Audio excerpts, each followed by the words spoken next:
So sad. தம்பி, என்னப்பா சோகமா உட்கார்ந்திங்கற? ஏன் இப்படி சோகமா உட்கார்ந்திங்கற? என்ன இது சோர்வா போறான்?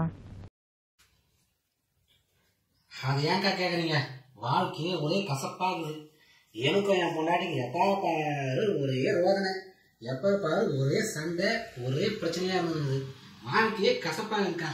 வாழ்க்கை மேலேயே ஒரு வெறுப்பாகுது, ஒரே கசப்பாகுது. என்ன பண்ணத்துனே தெரியல. வாழ்க்கையில ஒரு வசந்தமே பிறக்க மாட்டேங்குதுடா. என்னது வாழ்க்கையே கசப்பா இருக்குதா? உங்க வீட்டுல டெய்லியும் என்ன காய் வாங்கி சமைப்பீங்க? காய்கறியா? என்ன எப்ப பாரு பாவக்காய் தான் வீட்டுல சமையல் பண்ணி சாப்பிடுவோம். பாவக்காய் பொரியல், பாவக்காய் அவியல், பாவக்காய் குழம்புன்னு எப்பவுமே வாரத்துக்கு 5 நாளும் பாவக்காய் தான். என்னது பாவக்காவா? பின்ன பாவக்காய் வாங்கி சாப்பிட்டா கசக்காம இனிக்குவா செய்யும்? நீ என்ன பண்றீங்க, நான் வந்து பாவக்காவை கட் பண்ணிட்டேன்.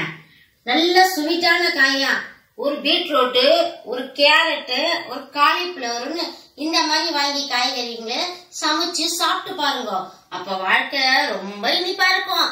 என்ன சமைக்கிறியா? அக்கா சொல்றத கேளுப்பா. அக்கா சொன்னா எப்பவுமே நல்லதா தான் இருக்கும். தக்காளி வரல. என்னது பாவக்காய் குழம்பு வச்சு சாப்பிடுறதுனாலதான் வாழ்க்கையே கசப்பாகுதா? முடியல சார். இது எங்களுக்கு தெரியாதா? இது ஒரு ஆள்னு எனக்கு ஐடியா கொடுக்குது பாரு. இதுவே என்ன தம்பி, என்னப்பா எப்படி இருக்குன்னு வாழ்க்கையே கசந்தா மாதிரி என்கிட்ட வந்து பேசுது. மூஞ்ச முகையும் பாரு, அப்படியே சித்த சிகாமணி டாக்டர் நினப்பு இருக்கு. உங்ககிட்ட நான் பேசினா வாழ்க்கை கசப்பு இல்ல, வாழ்க்கை கசப்பா இருக்காது, கசந்தே வெந்தே போயிடும். ஆளும் வந்துச்சு வீட்டுக்குள்ள. இவங்களுக்கு மத்தியில இப்படி சிக்கி சீரழிறனே.